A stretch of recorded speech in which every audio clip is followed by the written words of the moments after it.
Assalamualaikum warahmatullahi wabarakatuh. Nama saya Kevin Alia Putra dari Prodi Hukum Ekonomi Syariah kelas 4B dengan NIM 10420039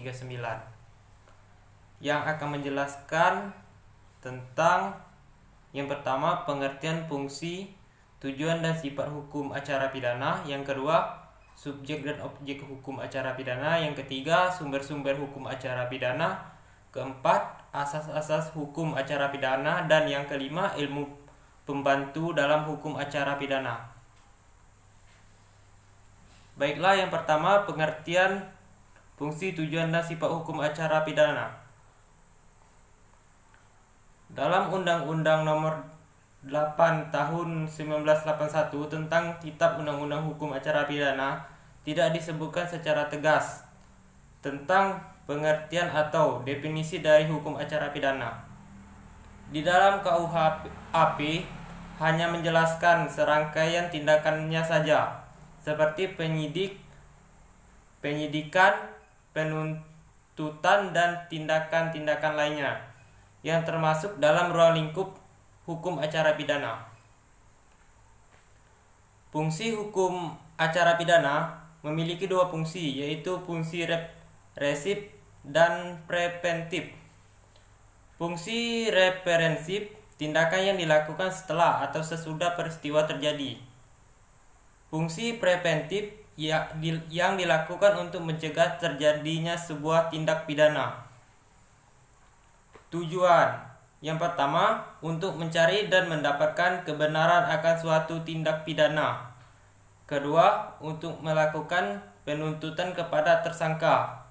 Dan yang ketiga, untuk melakukan pemeriksaan dan penjatuhan putusan kepada tindakan terdakwa di persidangan. Baiklah, yang kedua, sifat hukum pidana memiliki dimensi perlindungan hak asasi manusia yang harus melindungi kepentingan dan hak-hak yang sedang dituntut sebagai tersangka atau terdakwa. Subjek dan objek hukum acara pidana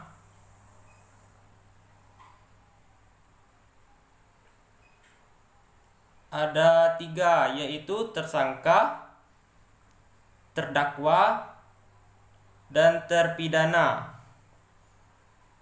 Hakim, pejabat peradilan negara yang diberi wewenang oleh undang-undang untuk mengadili. Pada pasal 1 KUHP, jaksa atau penuntut umum. Jaksa, pejabat yang diberi wewenang oleh undang-undang untuk bertindak serta melaksanakan putusan pengadilan yang telah memperoleh kekuatan hukum tetap.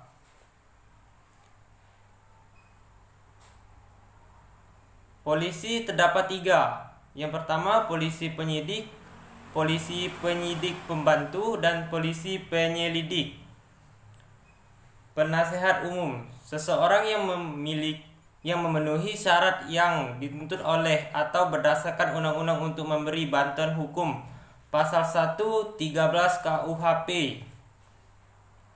Saksi-saksi, orang yang dapat memberikan keterangan guna kepentingan penyelidikan, penuntutan, dan peradilan tentang suatu perkara pidana yang ia dengar sendiri, ia lihat sendiri, dan ia alami sendiri. Pasal 126 KUHP. Sumber-sumber hukum acara pidana. 1. Undang-Undang 1945 Pasal 24 dan Pasal 25. Kekuasaan kehakiman dilakukan oleh